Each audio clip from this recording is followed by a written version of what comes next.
各位弟兄姐妹，大家平安。2020年已经过了一半了，一半已经过去了，时间过得非常的飞快。我想在上半年大家比较关注的3样东西，我说东西哦，物品哦，上半年1月底，你1月底最关注什么？跟那个新冠肺炎有关系的吗？口罩。口罩可能是稍微后面一点点，在口罩之前。额温枪，还有一个酒精，对不对？这2个是先被关注的，然后先量体温啊，酒精消毒。口罩是后来才发现好像有点不太够用这样。好，所以上半年其实很快就是额温枪、酒精跟口罩是我们非常关注的一个焦点。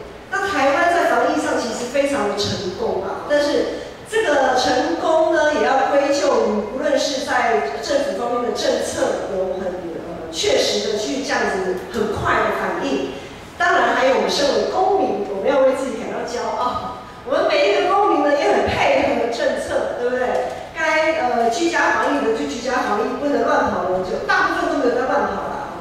然后呢，排队买酒精啊，买口罩啊，实名制啊等等。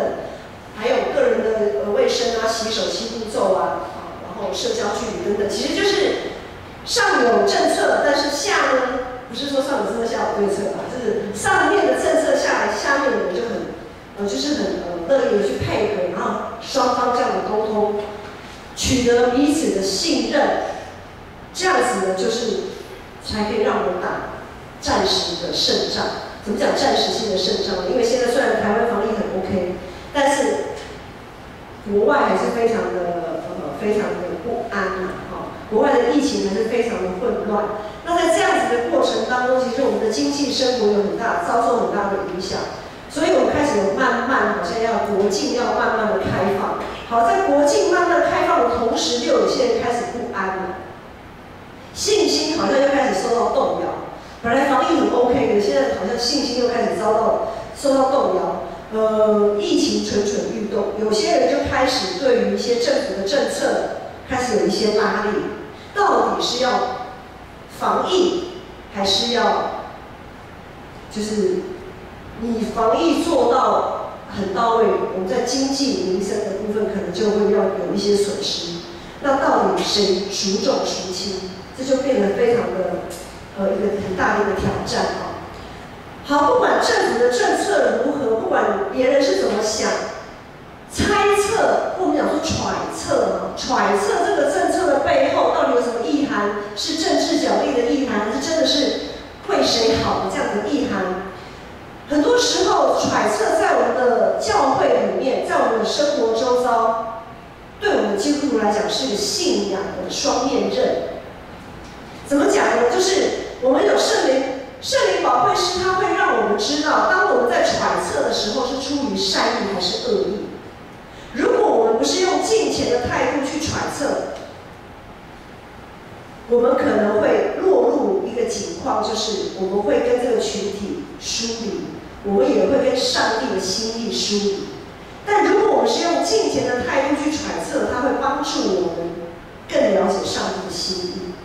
上个月我们读经的进度是在撒母耳记上，我想带着大家稍微回顾一下，大略回顾一下，在撒母耳记上，扫罗成为以色列的第1位君王。但是很不幸的是，扫罗他并没有按着上帝的心意，他并没有依靠耶和华上帝，让他去执行一个王该有的使命。一个君王应该要做什么？君王他就是要为百姓谋福利嘛。他就是要设法让他的百姓过安稳，然后呢，信仰坚定的生活，因为他们是属神的子民，不是生活过得好就好，信仰也要很到位才行。扫罗没有这样子，扫罗他所在意的，他一直以来在意的就是一件事情，就是他身为一个王，他可以得到怎么样的尊荣啊？他可以得到怎么样的地位？因此，当大卫击杀歌利亚，人们百姓都说：哇，扫罗杀死千，大卫杀死万的时候，扫罗受不了嘞，他没有办法忍受别人的光环比他还要大，还要亮眼。所以呢，扫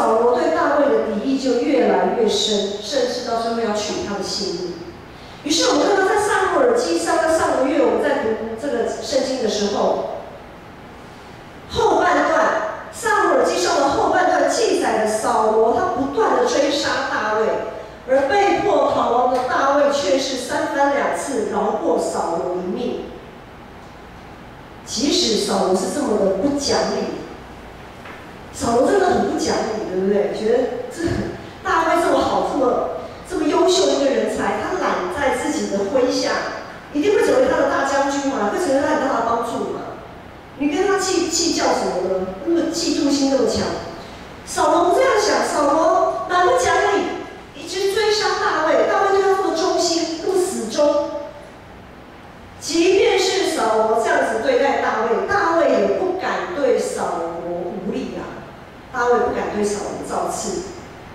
大卫知道在扫罗的后面有上帝，他知道上帝是他的主，他知道他是上帝的拣选的，是被上帝膏抹的。所以呢，那扫罗不这样想啊。大卫这么尊敬扫罗是上帝所拣选的仆人，可是扫罗却不这样想。他一直在想，他一直忽视上帝给他的提醒跟机会。上帝透过很多环境告诉扫罗，对不对？那大卫饶他几次命，他都奇怪，他都这个脑袋就转不过来。他忽略上帝给他的提醒，他离上帝越来越远。所以在撒母耳记上最后的篇章，我们会发现上帝的灵远离扫罗，离开他。扫罗在最后一章，撒母耳记上最后一章，扫罗死了，记载了扫罗怎么死的，他下台一鞠躬。然后在撒母耳记下一开始，大卫就要开始渐渐的走向王位，崭露头角。今天的经文背景就是扫罗与大卫这两造权势，就是扫罗死了嘛，扫罗死了，他们这边的扫罗阵营的势力当初支持扫罗的人，就慢慢衰微。那支持大卫这边的人呢，他们的势力就慢慢抬头。好，那在这样子，今天的经文背景是在这样子两造势力还在互相消长的这样子的过程当中发生的事情。其中有2位扫罗本来原本是扫罗阵营的那些军官，就是利甲跟巴拿，我们放一下在那个经文的那个 PPT。好，一个比路人临门的儿子利甲和他的兄弟巴拿，这2个军官呢，他们就见扫罗，他本来在扫罗这里，他们见大势已去，他们就怎么样？就把王位的继承人，就是扫罗的儿子，他们认为是正统的以色列君王正统的王位继承人，扫罗死了，换儿子上来，正常嘛。可是呢，这个利甲跟巴拿想说啊，大势已去啊，这个扶不起的阿斗啊，算了，我不要跟他和稀泥在这边了，他就把他们杀了。利甲跟巴拿呢，这2个军官就把他们的主子杀了，然后要投效大卫阵营，要向大卫表示忠心忠诚。殊不知这2位军官他们误判情势，曲解大卫的心意。他们猜想是或许这样做不错哦，但是他们想错了。他们自以为帮助大卫走向王位，殊不知大卫一直以来我们都知道，他宁可自己吃亏，也不敢对上帝的仆人，或者是说对他自己同族的百姓下杀手，下毒手。而且呢，大卫曾经还向扫罗起誓说：“我不会，今天你怎么样，以后呢，我也不会对你的后裔残杀你的后裔。”因为我们在看古时候古代进攻，或者说我们看中国古装剧，一个朝代的更迭，新的王起来，他会把前朝势力怎么样，尽可能的铲除嘛，赶尽杀绝嘛。所有的什么世子啊，什么都杀尽嘛，免得他们哪一天起来反叛。好，所以呢，那时候大卫也答应扫罗了，即便以后好你不当王，是我起来当王，我也会善待你的后裔。所以呢，当这2位军官，他们自以为对大卫有利，也对自己有力，用这样子的手段把扫罗的儿子杀了以后，投效大卫这边的时候，大卫反而对他们发怒，就是今天的第9节、第10节。第9节、第10节，大卫就对着这2个军官，对着利甲跟巴拿说：“我指着救我性命、脱离一切苦难、永生的耶和华起誓。从前有人报告我说扫罗死了，他自以为报好消息，我就拿住他，将他杀在喜得拉，这就做了他报消息的赏赐。”怎么把人杀了反而是赏赐呢？其实它是一个反讽的一个说法了。反讽就是大卫是说，我就把他拿住，把那个杀了扫罗的人拿住，把他杀在喜得拉。喜得拉就是当时大卫的阵营，他的据点就在喜得拉这个地方。然后大卫说：“我把他杀了，就作为他报消息的报应。”实际上的意思是报应。那好，从前有人，第10节说，从前有人报告我说，从前那个人是谁？从前那个人就是在撒母耳记下第1章，如果我们有跟着进度，或许你还有印象，记载了一位亚玛力人。有一位亚玛力人，他也曲解大卫的心意，他为了要向大卫邀功，在一场战役当中，扫罗死了，然后呢，他就去报信，他就跑去跟大卫报信，因为当时的消息没有像现在那么流通啦。他们的战场跟大卫的据点，当时那一场战役跟大卫的据点还有一段距离，他们也没有赖，也没有电话，所以大卫从哪里得知扫罗死的消息呢？当然是从各路人马知道，那其中一个就是这个亚玛力人。这个亚玛力人千里迢迢的从战场，然后跑到大卫的阵营，跟大卫说：“扫罗死了，而且还是我亲手把他杀了。”哇，这个也是要去跟大卫邀功的人。好，所以呢，大卫就把那个人杀了，因为他杀了上帝的受膏者，这是他作为代价，他付的代价。所以当时候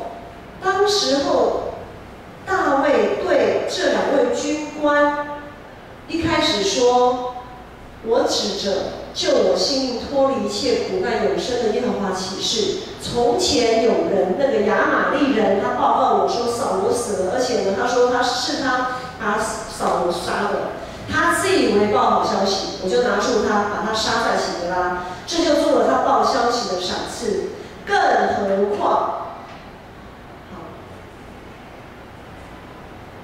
何况，扫罗再怎么样，他是死在战场，他有他的抵抗力。”他本身他有他的武力嘛，可是这个扫罗的儿子呢？扫罗的儿子第11节说，更何况恶人将义人杀在他的床上。这个义人就是表示一个无辜的人，然后呢，杀在床上表示他是一个无力反抗的人。他说当初那个亚玛力人，大卫的意思是，当初那个亚玛力人在战场上，他说他杀了扫罗，杀了上帝的受膏者，我都把他当场处死了。更何况你们这2个军官，把一个无辜、没有抵抗力的人、没有反抗能力的人杀死在床上，流无辜人的血，我岂会轻饶你们吗？于是我往后面看，我就知道，果然大卫也是当场就把这2个人给杀掉了。在那个时代，其实，在那个时代，我们稍微再思考一下，在那个时代，为了迎接一个新王，要把旧势力铲除，以示效忠，是非常一般的做法，也是很正常的做法。因此，我们站在亚玛力人的立场，或者是站在利甲巴拿的立场，我们会觉得大卫的反应会不会有点不近人情？连续有人来投奔你、投靠你，好吧？即便他们做的事情不怎么光彩，即便他们做的事情是不符合你心意的，但是你有必要把他们杀了吗？有必要吗？留着当自己人，当雇佣兵用，增加自己的实力，又有什么不好？又有什么不好？大卫何必要取他们的性命呢？弟兄姐妹，大卫将这些人杀死，其实象征了一件事情，也也预表了一件事情，隐含了一件事，就是上帝对那些妄自揣测他人心意，又流无辜人血的人，上帝对他们进行了审判。如果我们常常用一般世俗的想法跟概念，就好像那个亚玛力人或者是利甲跟巴拿，我们如果常常用世俗一般的习惯，是用世俗的角度去思考。如果我们习惯用自己的立场，常常去揣测别人的想法的时候，这会让我们落入一个很大的试探里面。我们其实是把自己放在一个很大的试探，因为很多时候我们听人讲话会听一半，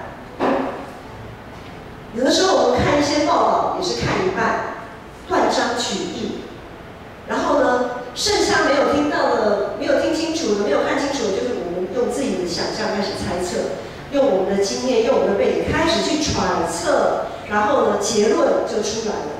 但是这个结论其实不是那个人的结论，是你自己加上你自己东西的结论，就好像那个亚玛力人，就好像利甲跟巴拿，他们认为这样子可以讨大卫的喜欢，殊不知却是让大卫非常的懊恼。我们常常对人所说的话，我们会听一半、看一半，这样子的态度。我们对上帝的话语，更多时候也是这样子。当我们习惯听一半、听一部分，我们对上帝的话也会习惯听一半、听一部分。我们对于我们不了解上帝的话这件事情，好像很习以为常。上帝的话那么难，很难啊，不懂正常的啦。不懂怎么办？也不用去懂了，反正大家都不懂，你不懂，我不懂。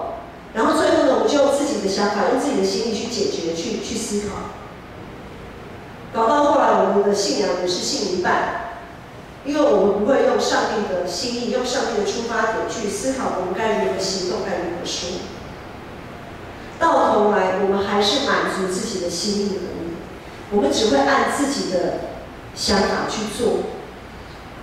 在上个月青策团契有一个专讲，那个讲员他说，我们不要总是想要替别人下注脚，不要总是说对了，比如说李轩要分享一件事情，他分享到一半，然后我就很急的说对，李轩就是这个样子，我知道李轩呢他怎么想的，然后呢那个讲师马上就很快的制止那个人，他说你不是李轩，你不要替他发言，你让他自己讲。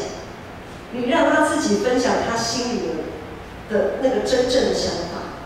很多时候我们会去替别人的想法下注脚，那个注脚应该是作者，应该是本人。可是很多时候我们读者会想要去当那个注脚，我是注脚，我可以帮他说明，我可以帮他补充说明。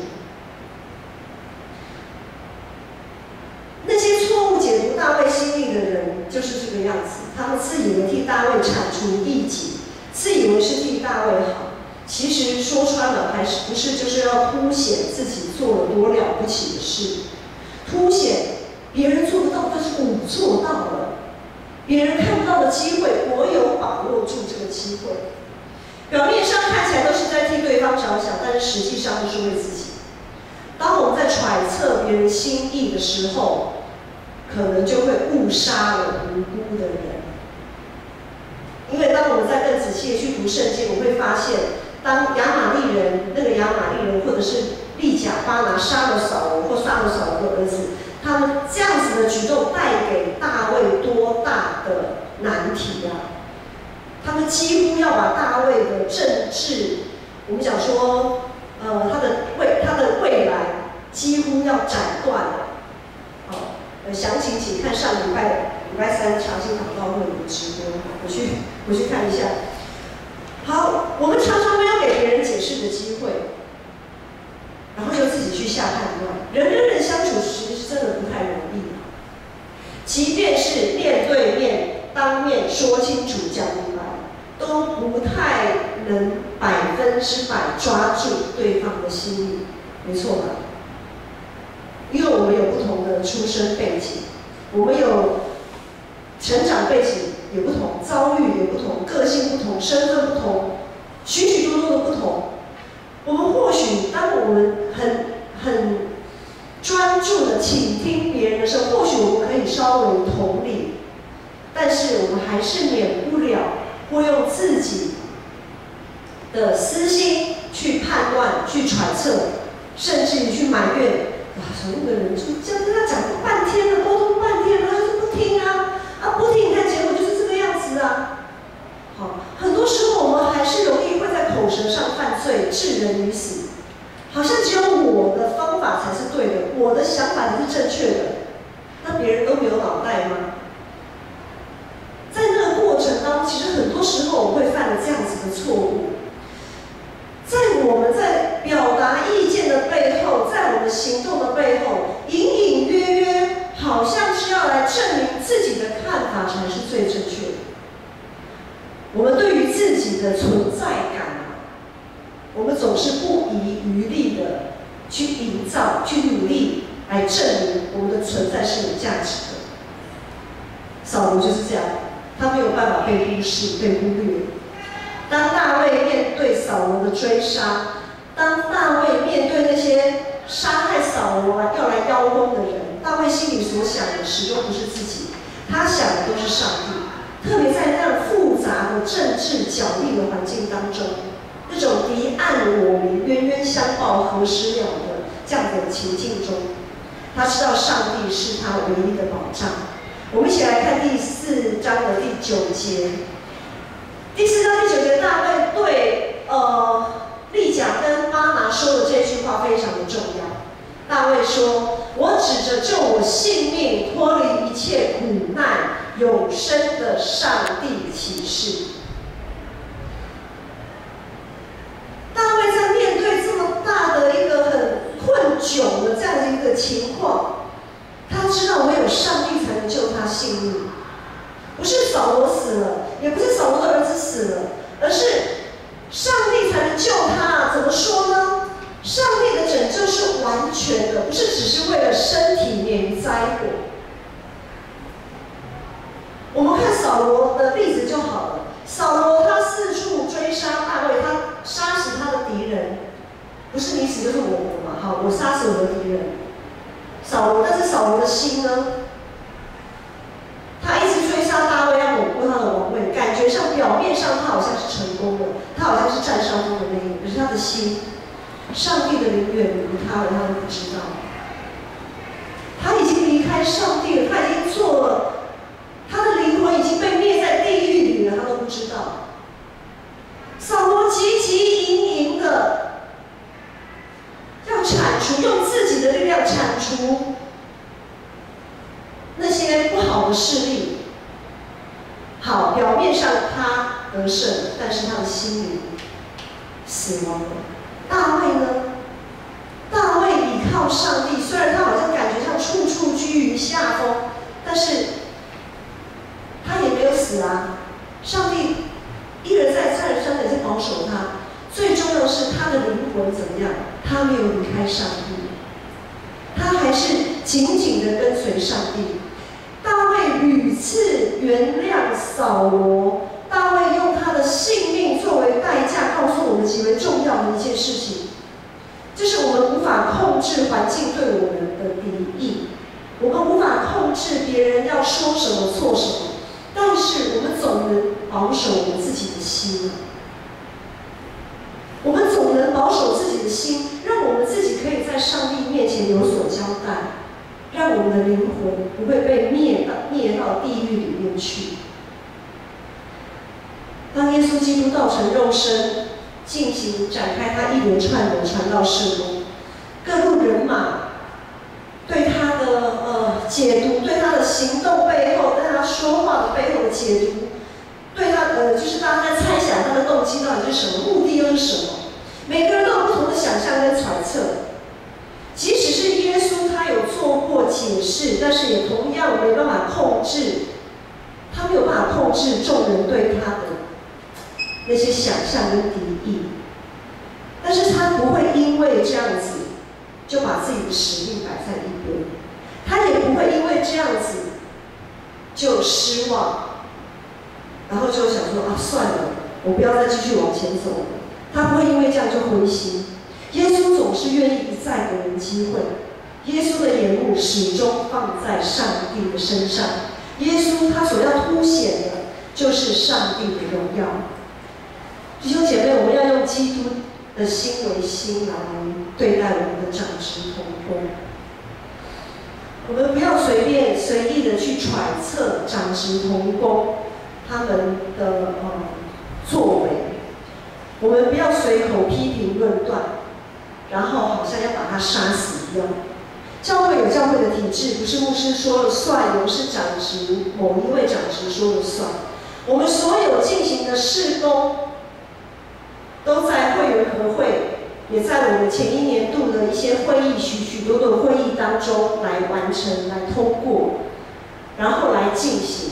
当然，在执行的时候，我们可能免不了会有人为上的疏失，但是我们也应该要像耶稣基督一样，常常给教会有调整的机会，并且当我们给予意见，我们要扪心自问：我们是否有迫切的为教会祷告？是否有迫切的为这些长执同工祷告？我是否有充分了解现在教会在执行这些事工上，是他们的做法、想法是怎么样的？还是我只是固执己见？如果不照我的想法去做，就是不对的。我也不想要去沟通，我也不想去了解。我们到底心是在想什么？我们要自己好好的面对上帝。另外一方面，当然长执同工也要以基督的心为心来看待、来面对会友。给会友机会，其实也是给自己机会。好，我们的长执同工还有许多团契的干部。当我们的契友、当我们的会友来跟我们反映一些事情的时候，有可能那是上帝透过他们给我们的提醒。当然，当会友或契友来跟我们反映一些什么事情的时候，或是抱怨，听到一些抱怨也好啊，一些不堪入耳的言论也好，那也是我们的一个机会。什么机会呢？我们可以借此发现这个会友、这个契友，他的生命是不是缺少了什么？然后我们要为他祷告，我们要把他慢慢的带到上帝的面前，而不是他埋怨一句，他打我右边，我就挥过去，我打他左边，谁怕谁啊？你以为只有你有嘴巴，我没有嘴巴吗？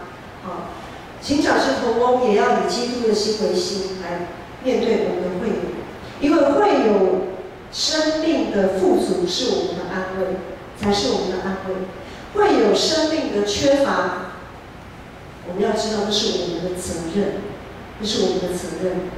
盼望长执同工，盼望长执同工时时保守自己的心，时时回想起起初的爱跟上帝的呼召。也盼望，当我们每一个人活在这个世上，犹如在客西马尼园泪如雨下的祷告之后，我们仍然愿意接下这个苦杯，继续与主耶稣一同走在十字架那看似屈辱，却是能彰显上帝荣耀的道路。弟兄姐妹，不知道你们现在是不是正面临像大卫一样，正面临一个被追杀的一个情况？你们被身体的疾病追杀吗？你们被你们的工作、主管、绩效追杀吗？甚至于你们被许许多多不负责任的话语追杀吗？或许有人一直对你说，你就是一个没有用的人，你就是一个怎么讲都讲不听的人。许许多多的人，可能就这么一个人，他这样子用话语否定你，要把你杀了，要让你拿不出热情，拿不出生命的活力。弟兄姐妹，你现在正面临被追杀的窘境吗？今天大卫之所以能成为大卫，他之所以能够关关难过关关过的走上不是顺利的。他被追杀到实在是已经快要抬不起头来，但是他依靠主，上帝救他的性命，也救了他的灵魂。如今上帝也可以救你的性命，也必定能救你的灵魂。我们一起起立来唱这首诗歌。我们要像大卫一样走向上帝，我们要走向上帝。主耶稣，我来寻求你的面，使我的心向你更深的想你。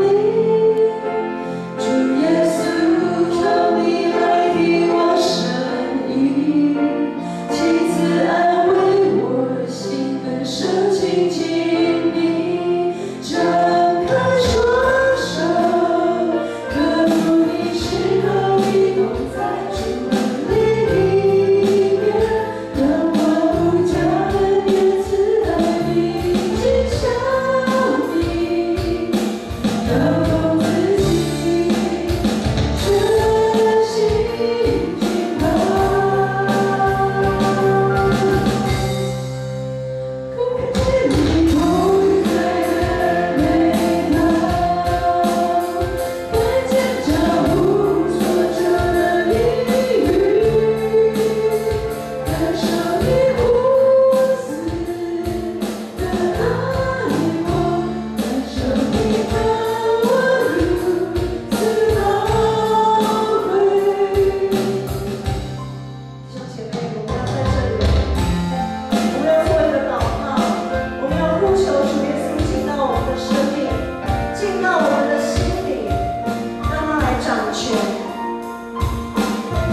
们是如此的宝贵。你也看我们手里所做的一切为珍宝。主啊，谢谢你使用我们，谢谢你一再一再的给我们机会。求主你帮助我们，帮助我们也可以像大卫一样轻看敌人的逼迫，让我们在我们的困难当中，让我们在我们几乎要被灭的这样子的一个过程里面，我们可以像大卫一样，一直寻求你，一直寻求你，一直呼求你，一直呼求你，因为你必救我们的性命脱离死亡，你必救我们脱离我